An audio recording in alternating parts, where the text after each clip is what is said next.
Bukannya disensor. Terima kasih ya Mbak. Siapa namanya? Mbak Fada. Oh Mbak Faja. Oke. Kalau itu biasanya diginiin Mbak. Nah, dipaskan ke. Nah, itu bawa ke belakang lagi aja nggak apa-apa. Ada racunnya kali. Makasih Mbak Fada.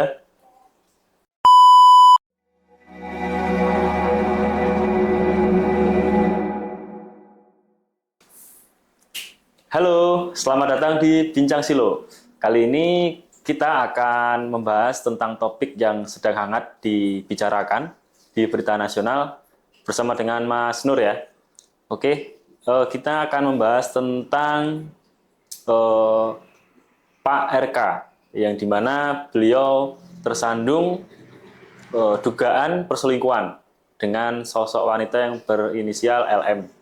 Nah, menurut Mas Nur, kalau ditinjau dari sisi hukum, bagaimana Mas? Misalnya kan, ini kan baru tuduhan ya Mas ya? Iya. Belum pasti, belum faktanya belum benar-benar teruji seperti itu. Iya. Nah, itu kalau misalnya masih berupa tuduhan, berarti kemungkinan kalau misalnya tidak benar, si LM ini bisa masuk ke ranah pencemaran nama baik ya, kalau misalnya Iya. tidak benar.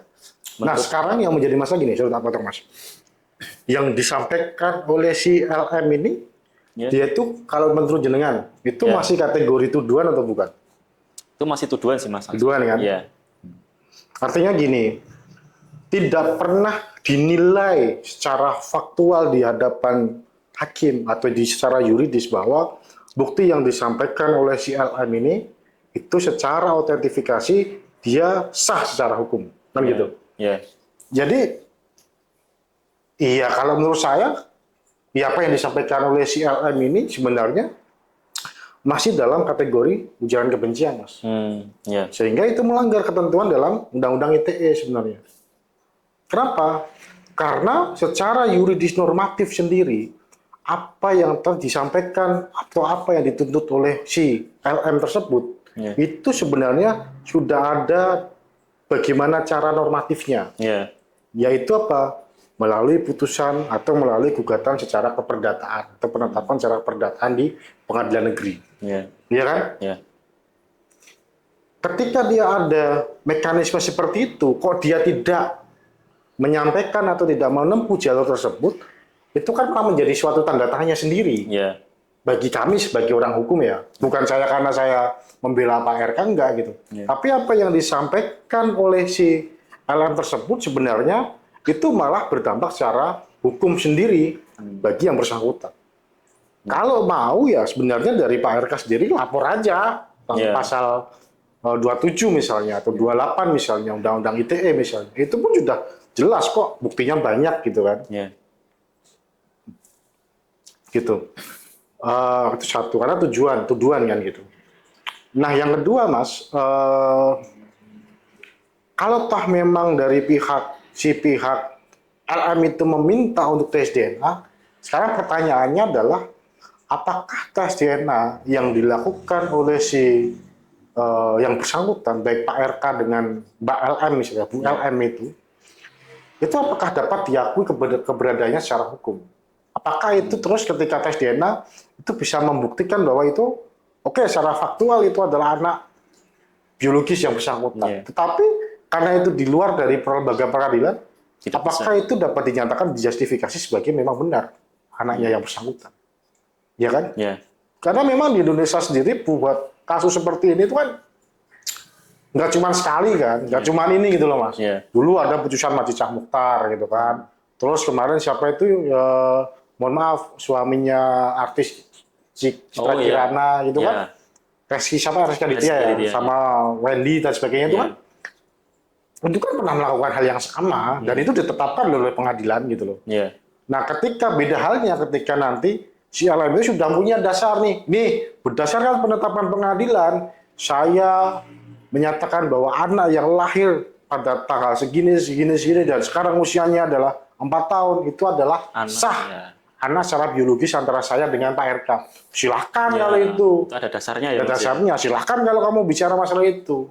Itu bukan head speech, Ya. itu adalah informasi negatif yang disampaikan ke publik gitu kan. Dan ternyata setelah ada penetapan tersebut, kok ternyata Pak RK tidak memberikan hak-hak Hak nafkah anaknya. nafkah anak atau kewajiban-kewajiban beliau terhadap anak biologisnya, silahkan. Ya, Karena itu kan bagian dari bagaimana cara kamu memperjuangkan hakmu gitu loh. Ya. Tapi kan sekarang tidak ada fakta berkaitan dengan ini ya ada nih putusan pengadilannya, ini ada nih penetapan pengadilannya, kan itu tidak ada. tiba-tiba aja. Berarti. Fakta-fakta yang disampaikan oleh dia hanya sebatas bukti chat, batas ini. Nah sekarang bukti chat apakah itu otentifikasi dan ininya secara faktualnya bisa dibuktikan secara hukum, apakah itu sudah melalui uji forensik dan sebagainya. Ya. Dan itu kan yang menilai siapa? Kan hakim juga kan warnanya gitu loh. Ya. Itu makanya kalau menurut saya menganggap bahwa informasi yang disampaikan oleh si LM, berita-berita yang berkembang saat ini, secara kacamata saya, secara kacamata hukum itu masih dalam kategori gosip. Belum bicara masalah fakta, dan malah lebih kepada tuduhan di situ. Ya. Itu secara hukum seperti itu, Mas.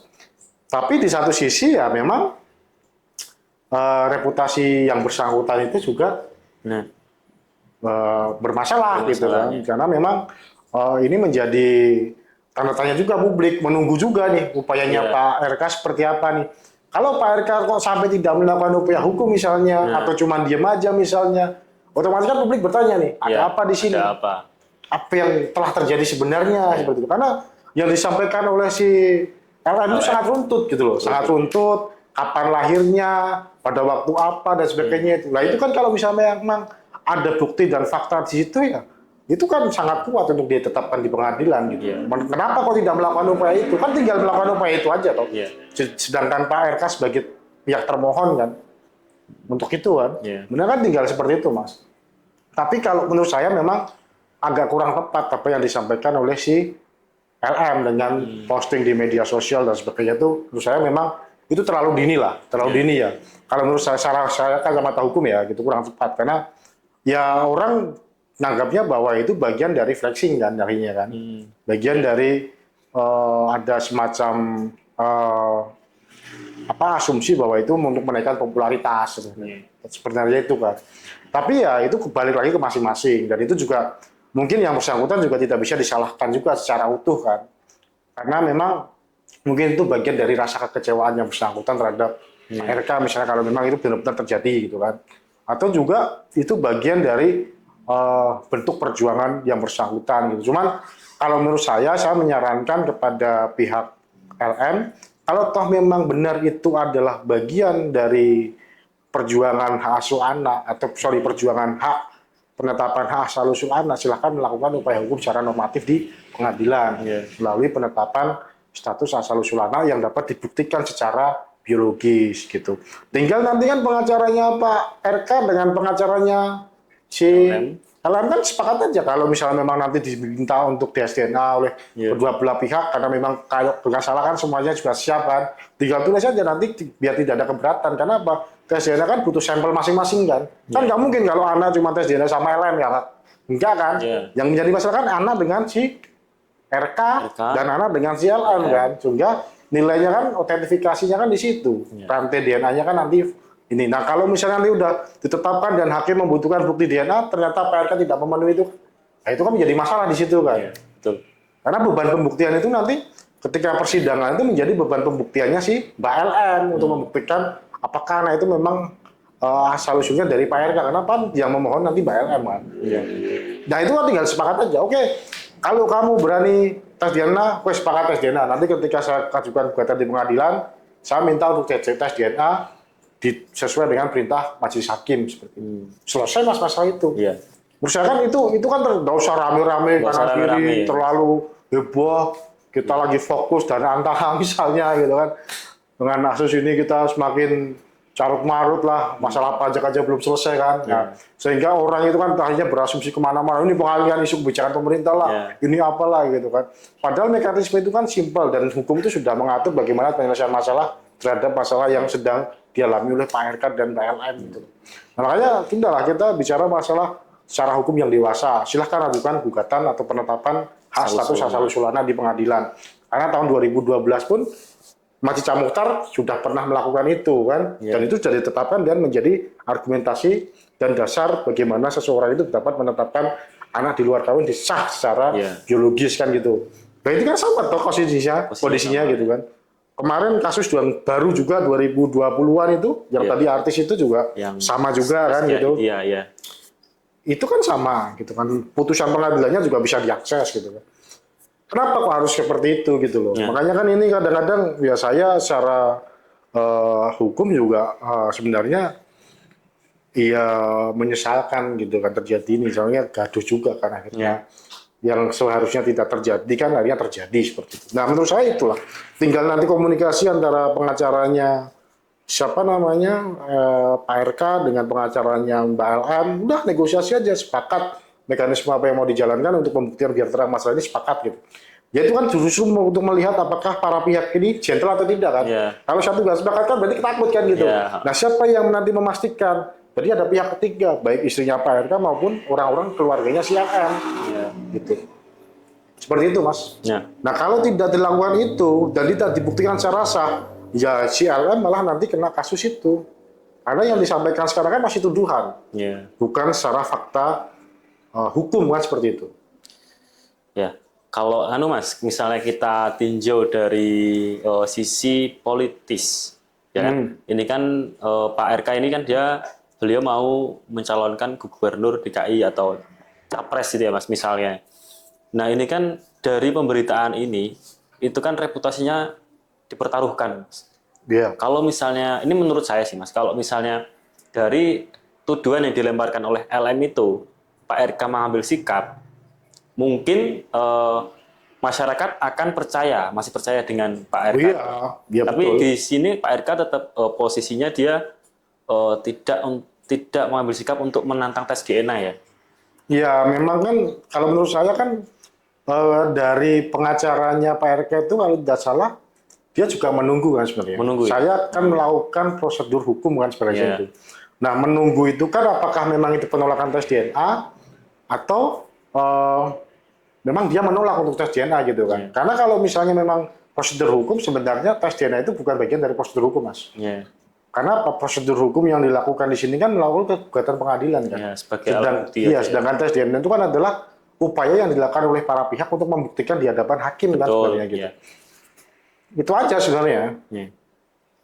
Nah, ketika itu sudah terpenuhi dan tes DNA itu diperintahkan oleh hakim misalnya, ya sudah, kedua belah pihak pasti akan tunduk terhadap putusan hakim itu kan. Ya. Untuk membuktikan itu gitu. Nah, kalau kaitan dengan reputasinya Pak RK sendiri ya pasti akan berpengaruh mas dengan fakta ini kan. Masyarakat mungkin elektabilitas beliau turun kan karena branding yang terjadi ya, branding yang dibangun oleh Pak RK ini kan kaitan juga dengan apa namanya dia itu kan sangat mengayomi keluarga, Iya, family man sekali gitu ya. gitu kan, humanis, kemudian family match Family ya, man. family man, Iya. nah, itu bahasa istilah Ya, istilah. yang saya juga baru itu kan, Iya. family man, kemudian apa namanya agamis, Iya. bucin, jadi kan memang role model gitulah di dunia percintaan juga beliau role model gitu kan. Di dunia kaum laki-laki, remaja, banyak yang mengidolakan beliau. Tiba-tiba ada fakta yang konotasinya sangat negatif, Ya, bertentangan dengan citra yang dibangun oleh Pak RK saat ini. Pasti banyak yang kecewa pasti. Iya. Gitu kan. Kaget saya sendiri sebenarnya sih kaget sih mas. Iya kan, pasti ada yang kecewa. Nah, sebenarnya ya kalau secara hukum ya ada momentum sebenarnya. Bagaimana cara supaya reputasi Pak RK itu naik lagi gitu. Nah, saya nggak tahu ya, apakah memang Pak RK ini sampai sekarang dia tidak melakukan upaya hukum apapun ini, secara pidana maupun secara keperdataan misalnya, itu apakah dia menunggu apakah memang menunggu untuk melakukan penyelesaian secara kekeluargaan terlebih dahulu, atau seperti apa, saya juga masih melihat perkembangan dari opini berita yang ada ya. Tapi kalau menurut saya, memang ini harus segera diselesaikan sih, segera diselesaikan gitu. Iya. Dan kalau menurut saya, kalau kaitan dengan isu-isu yang berkembang bahwa pihak Pak RK juga sampai memberikan uang tutup mulut dan sebagainya kan ada tuh isu yang berkembang gitu. Itu juga tidak bijaksana di situ gitu. Kalau toh itu memang benar kan fakta itu atau tuduhan itu memang benar kan, harusnya tidak terjadi gitu. Ngapain kok malah dia bermain di balik layar gitu Ya. kan? Toh juga itu tidak menyelesaikan masalah lo itu. Dan itu kan akhirnya nanti pun juga akan terulang lagi kan. Ya udah kunci aja secara upaya hukum di situ. Kalau tidak terbukti ya sudah selesai kan. Ya. Tinggal baik Pak RK yang mengajukan gugatan dulu atau dari pihak LM yang mengajukan gugatan dulu, sah saja. Yang penting ada pembuktian secara yuridis di situ. Apakah memang anak yang lahir dalam perkawinan ini, di luar perkawinan itu merupakan anak siapa? Karena gini, kasihan, sangat kasihan loh menurut saya ya. Bukan Pak RK maupun LM, anak ini jadinya kan. Jatuhnya kan, walaupun mungkin LM sekarang punya suami, atau mungkin ini kan jadinya anaknya kan jadi saya tuh orang tuanya siapa gitu.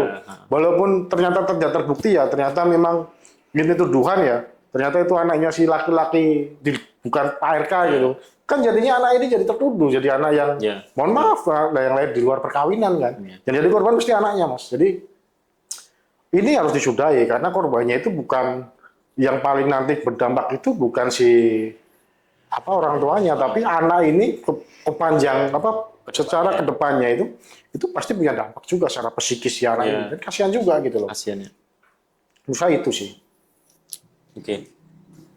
Oke, Mas Nur, kita berkaca dari kasusnya Pak RK dan LM ini, kira-kira pembelajaran apa yang bisa didapat dari kasus ini? Soalnya kan banyak nih perkara seperti ini yang terjadi di masyarakat, misalnya hamil di luar nikah, terus meminta untuk anak itu sebenarnya secara hukum dapat ditetapkan sebagai ayah biologisnya seperti itu ya. Menurut Mas Nur gimana ya? Oke, ini pertanyaan orang tua ini mas. Iya, biasanya orang tua ya. Pertanyaan bijak ya. Iya. Yang jelas gini lah. Martabat perempuan itu kan sebenarnya di tangan perempuan itu sendiri kan. Iya. Martabat laki-laki pun juga di tangan si laki-laki itu sendiri. Sendiri ya. Ya kalau misalnya memang dia menjaga diri, si laki-laki ini juga menjaga diri, terlepas dari kasusnya Pak RK dan LM, seorang perempuan ini juga menjaga diri, seorang laki-laki juga menjaga diri.